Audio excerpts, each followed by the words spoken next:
Olá pessoal, vamos concluir o conteúdo de soberania hoje com essa parte 3 do vídeo, onde a gente vai falar dos limites à soberania, né?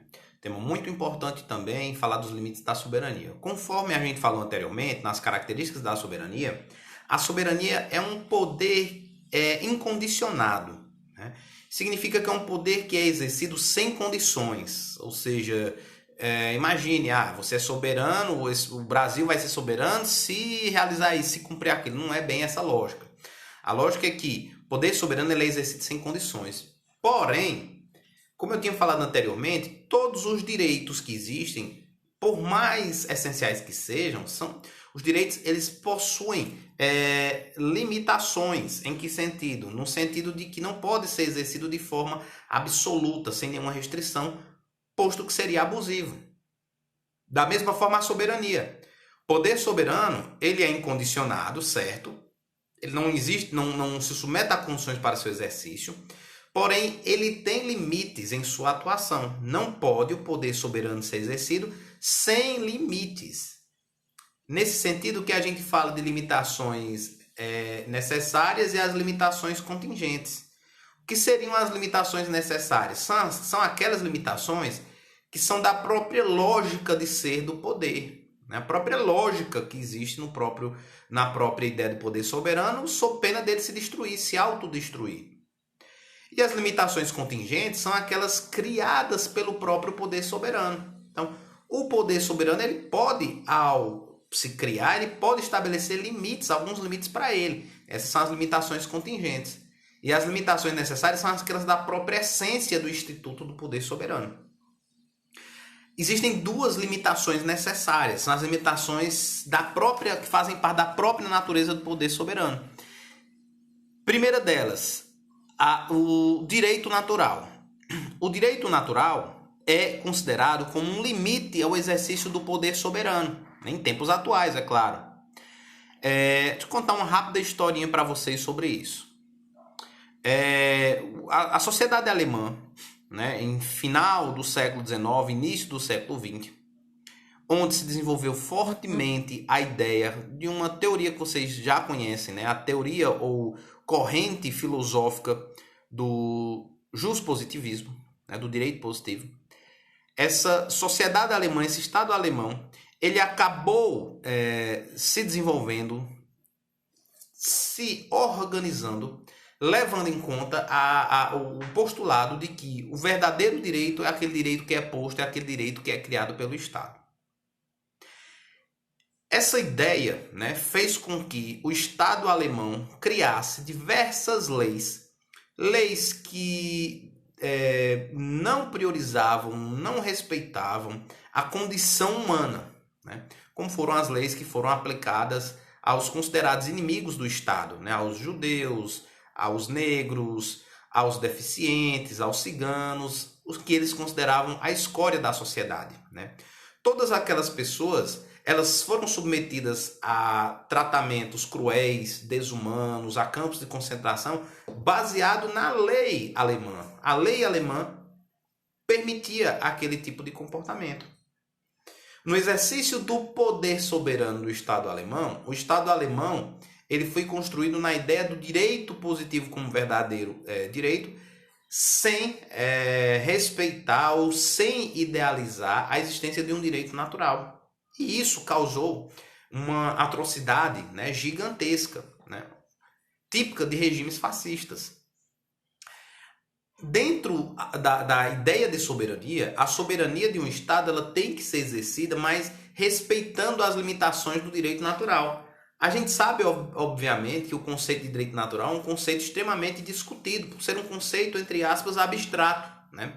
Mas, de uma maneira geral, se considera que o direito natural seria aquela ideia de, pelo menos, respeitar, né, o mínimo de dignidade dos seres humanos. Então, o direito ele tem que ser construído a partir do respeito à dignidade da pessoa, do ser humano. Até porque o direito ele só tem sentido se for criado para proteger as pessoas, para desenvolver a sociedade e proteger as pessoas. Então, atualmente se considera que o direito, a soberania, ela só deve ser exercida de maneira plena se respeitar o próprio direito natural. A partir do instante em que o Estado passa a exercer sua soberania em desrespeito à dignidade da pessoa humana, em desrespeito ao direito natural, aquele Estado ele vai tender a ir pelo caminho, né, da opressão, pelo caminho da violência, pelo caminho de desrespeito às garantias fundamentais de uma sociedade. E, obviamente, vai ser o Estado que vai se desvirtuar do seu principal sentido, pois o principal sentido do Estado é desenvolver o bem comum, né, e não o bem de apenas quem está no poder. Então, primeira limitação, o direito natural. Ademais, uma outra limitação necessária, imprescindível à própria existência do Estado, é a limitação a outras soberanias. Se eu sou um Estado soberano, se eu tenho supremacia no meu poder interno, internacionalmente eu sou independente, eu não posso, com esse meu poder, buscar prejudicar outros Estados soberanos. Eu não posso exercer o meu poder sobre o território de outros Estados soberanos. Então, obviamente que o meu poder soberano, ele se encerra quando começa o poder soberano de outro Estado. As limitações contingentes são aquelas criadas pelo próprio poder soberano do Estado. Essas limitações soberanas, na realidade, não traz necessariamente uma limitação ao Estado, porque a gente tem que considerar o Estado como um todo. Por exemplo, o Estado brasileiro, quando ele é criado pela Constituição de 88, né, em seu formato atual, é claro, não existia antes, mas o novo Estado brasileiro com a Constituição de 88, ele é criado em cima de alguns valores e de alguns critérios de organização. Dentro desses critérios de organização, resolveu se dividir entre municípios e estados, além da chamada União, estados e municípios. Cada um desses entes tem suas prerrogativas, né? Tem suas funções, tem suas competências. A União não pode, por exemplo, legislar ou criar a lei propriamente dita que versa sobre o IPTU, sobre propriedade territorial urbana. Por que não pode fazer isso? Porque isso é função do município, de acordo com a Constituição, né? Assim como o município não pode, por exemplo, criar regras de direito penal, já que isso é função da União. Então, se você para bem para pensar, os entes que compõem o Estado brasileiro, eles existem numa situação de compartilhamento de funções, e esse compartilhamento de funções cria limitações entre eles. Porém, o Estado brasileiro é um só, né? E o Estado brasileiro como um todo exerce o seu poder soberano. Então, a ideia de limitações contingentes são limitações criadas pelo poder soberano em sua própria Constituição. Outro exemplo de uma limitação contingente, né? A Constituição impede que o poder soberano ela modifique as cláusulas pétreas da Constituição. Então, tem certas regras da Constituição que elas são imodificáveis. Então, o Estado soberano ele não pode modificar aquela regra, não pode criar uma regra que viole aquela, porque a própria Constituição, criada pelo poder soberano, fez essa limitação. Então, o poder soberano brasileiro criou uma regra na Constituição que o impede futuramente de modificar algumas regras da Constituição, que são as cláusulas pétreas. Então, essas são as limitações contingentes. Ainda sobre as limitações, é importante a gente analisar as limitações da soberania na ordem internacional, na Sociedade Internacional de Estados. A Sociedade Internacional dos Estados atualmente conta com um pouco mais de 180, 190 estados, aproximadamente 200 estados, um pouco mais ou um pouco menos. Então existem mais ou menos 200 estados no mundo. Esses 200 estados, cada um desses estados soberanos, não seguem, não respeitam uma hierarquia internacional. Não existe uma hierarquia internacional do ponto de vista jurídico. Todos os estados são soberanos entre si e estão em pé de igualdade, pelo menos do ponto de vista jurídico. Então, juridicamente, os Estados Unidos, por exemplo, que é o que a gente conhece atualmente como o mais poderoso dos estados, ou a China, que estaria ali em par de igualdade com os Estados Unidos, não tem poder jurídico para impor nada a nenhum outro Estado. Então, qualquer Estado, no seu livre exercício da soberania, tem ampla liberdade. A gente diz que essa sociedade internacional de Estados, ela vive numa espécie de anarquia.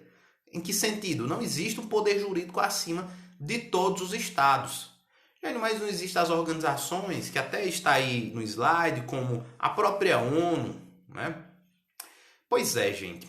Apesar dessa sociedade internacional viver numa espécie de anarquia, a sociedade internacional, vendo essa característica, né, de sua existência, começou a buscar criar organizações supranacionais, criar organizações acima do Estado, para que essas organizações, de certa forma, trouxessem alguma harmonia entre os Estados, alguma harmonia, algum consenso entre os Estados.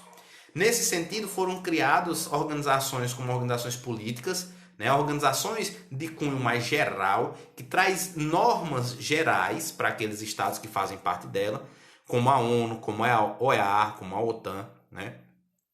A ONU, a Organização das Nações Unidas, ela foi criada com uma missão ambiciosa de congregar todos os estados, criar uma espécie de consenso entre os estados na ordem internacional. É um grande clube, uma grande associação de estados, né, onde todos os estados praticamente fazem parte, e esses estados eles seguem algumas cartilhas políticas ditadas pela ONU. Que cartilha política? Uma cartilha política de apregoar, de defender a paz, uma cartilha política de defender os direitos humanos, de defender os direitos sociais. Então, de uma maneira geral, quem faz parte da ONU tem que seguir essas diretrizes mínimas determinadas pela ONU. Assim como a OEA, a Organização dos Estados Americanos, aqui, né, relativa aos estados que fazem parte do continente da América do Norte, Central e Sul. Os estados que fazem parte da OEA também seguem a cartilha política pregada pela OEA, então devem respeitar os direitos humanos, devem desenvolver políticas pacifistas, enfim, de acordo com aquilo que é pregado pela OEA. Assim como a Organização do Tratado do Atlântico Norte, a OTAN, que diz respeito aos Estados Unidos e alguns países europeus que realizaram essa aliança, que começou com um cunho mais de cunho militar, só que acabou, hoje em dia, tendo um objetivo um pouco mais amplo do que simplesmente o objetivo militar. Mas, enfim, essas são organizações políticas. Também surgiram as organizações comerciais, né? As organizações que buscam facilitar o comércio internacional, como o nosso Mercosul, como a NAFTA e a ALCA na América do Norte e América Central. E, por fim, nesse auge de organizações internacionais, surgem, né,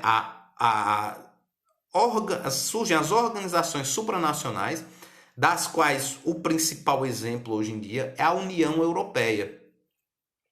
A União Europeia, que começou como um bloco econômico, né, mercado comum europeu, começou como um bloco econômico, com o passar dos tempos, foi ampliando, né, a União Europeia foi ampliando os seus objetivos, foi ampliando sua área de abrangência, a ponto de abalar profundamente o nosso conceito atual de soberania também.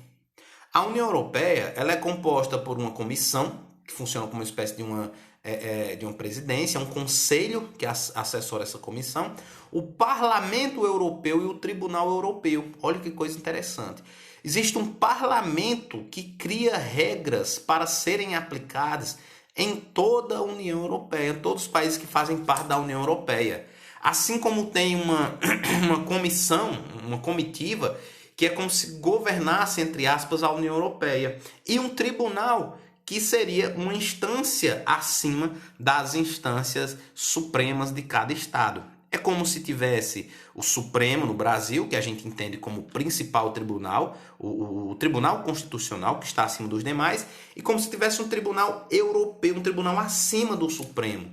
Então, além do Supremo, se fosse o caso do Brasil, nós teríamos um outro tribunal acima, ao qual teríamos que atender e que respeitar as decisões. Olha que situação curiosa. Então, você tem, na União Europeia, você tem uma Alemanha, você tem uma Itália, você tem Portugal, você tem Espanha, você tem França, Holanda, Bélgica, Suécia, Noruega, dentre outros países. Cada um desses estados tem o seu povo, mas O povo da Suécia transita livremente na Itália, o povo da Itália transita livremente na França, pode morar na França tranquilamente, com um passaporte europeu, né? Uma moeda única que circula entre todos esses estados. Leis comuns que o Parlamento Europeu cria, que tem que ser uma lei respeitada em todos esses estados que fazem parte da União Europeia. Um tribunal que está acima dos tribunais locais. E aí você pergunta, sim, então quer dizer que eu posso dizer ainda que a Itália é soberana? Eu posso dizer que a Alemanha é soberana diante de um quadro como esse?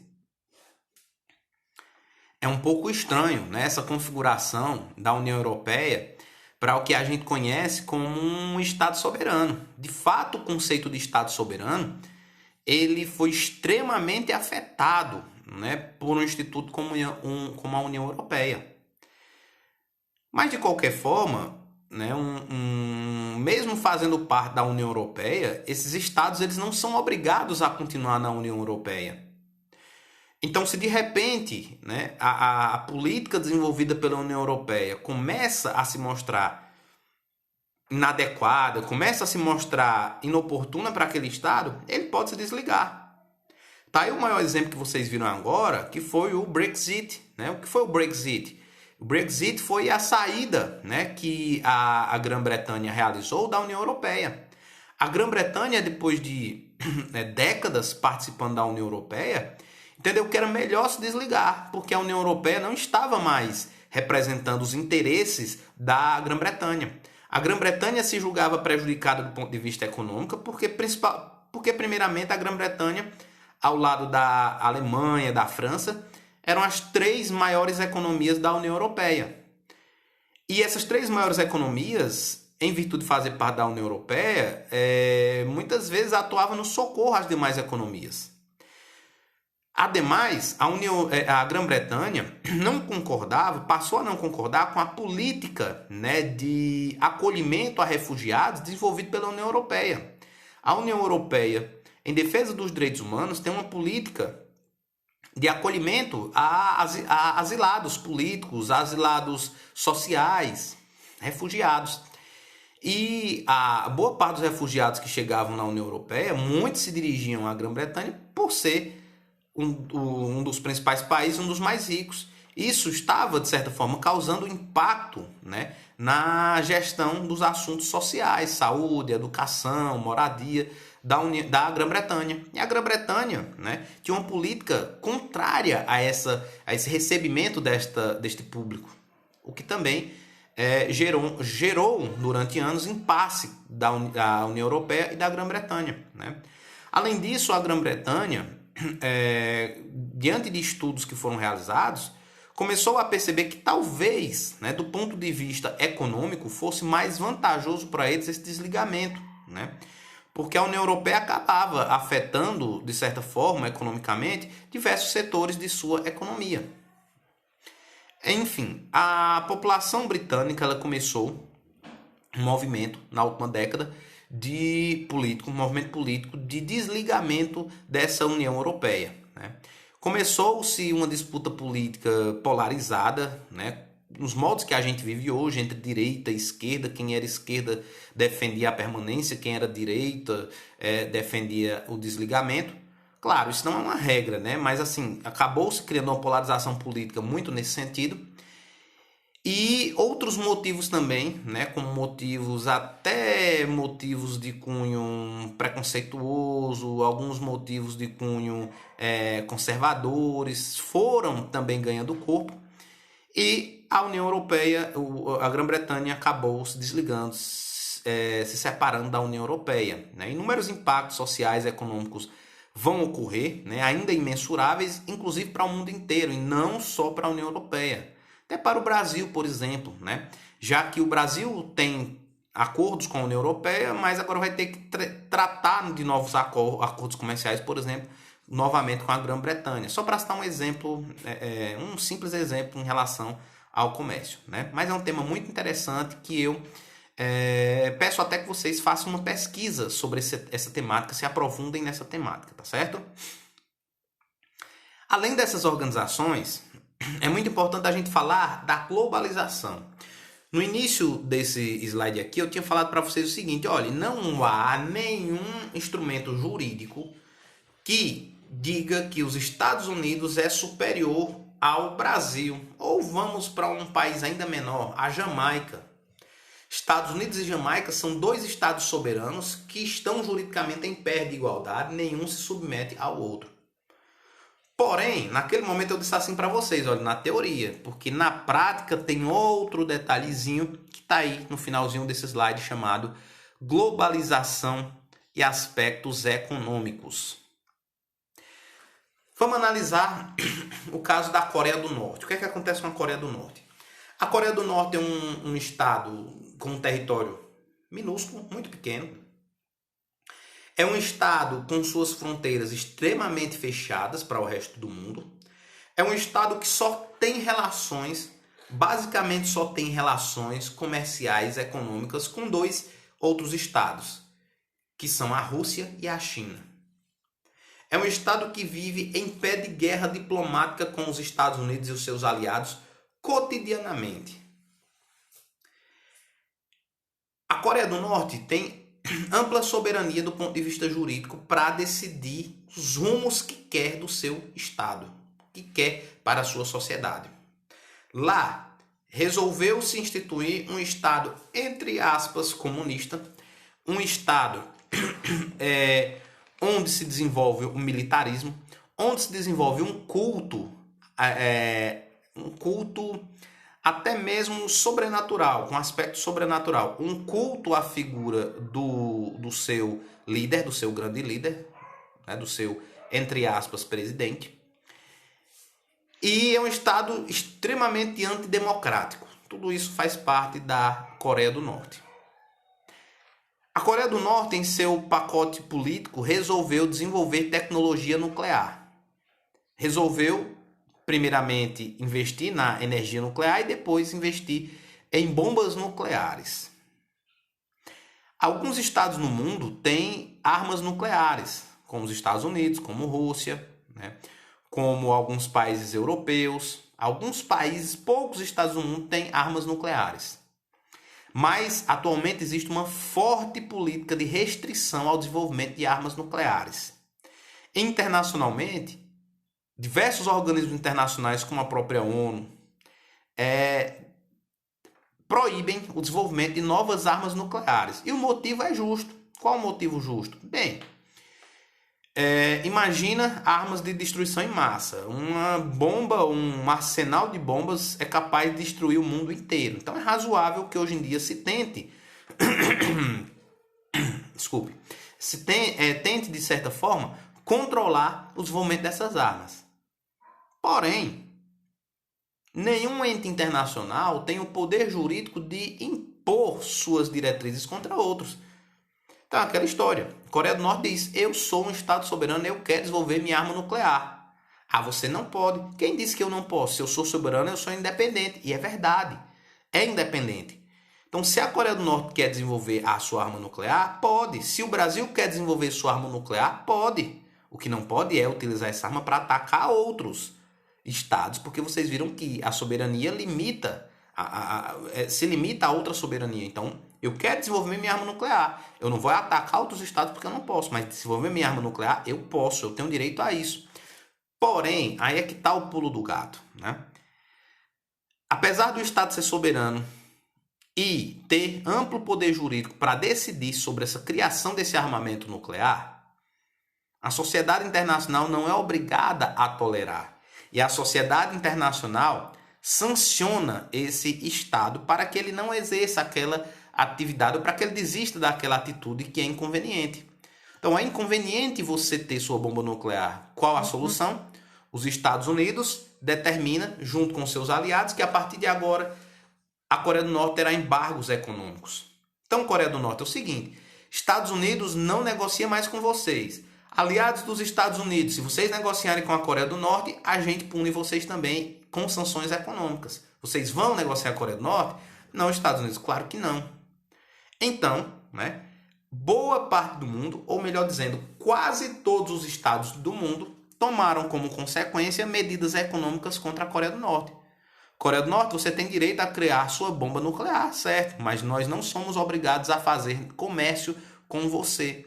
Então você vai ter que ser autossuficiente, porque o resto do mundo não faz negócio com vocês. Mas quem continuou fazendo? A Rússia e a China. Por que Rússia e China? Porque Rússia e China são adversários políticos dos Estados Unidos e são tão poderosos quanto os Estados Unidos. Então, a China diz, certo, Estados Unidos, se você me aplicar alguma sanção, você vai sair prejudicado, porque você depende de parte dos meus produtos. E os Estados Unidos percebem isso e dizem, China, então tudo bem, né? Da mesma forma com a Rússia, onde tem um centro de poder também bélico muito forte, um centro de influência política muito forte. Então a Coreia do Norte exerce o seu poder soberano, cria sua bomba, mas ela sofre impactos causados pela economia, pela globalização. A gente vive hoje em dia num mercado extremamente globalizado e essa globalização ela acaba que fazendo com que haja entre os estados um certo controle, uma certa influência. Então os Estados Unidos têm influência no restante do mundo? Tem, né? Tem poder sobre o mundo? Tem, através do poder econômico e não do poder jurídico. Os Estados Unidos não têm nenhum poder de impor suas regras, de impor suas leis em nenhum canto. Mas os Estados Unidos têm o poder de influenciar os estados a fazer aquilo que ele quer de acordo com seus interesses econômicos. Então é isso, gente, né? Então com isso a gente encerra as limitações à soberania, encerra esse tema e encerra mais um tema aí para avaliação de vocês, tá certo? Então é isso, um forte abraço e até a próxima.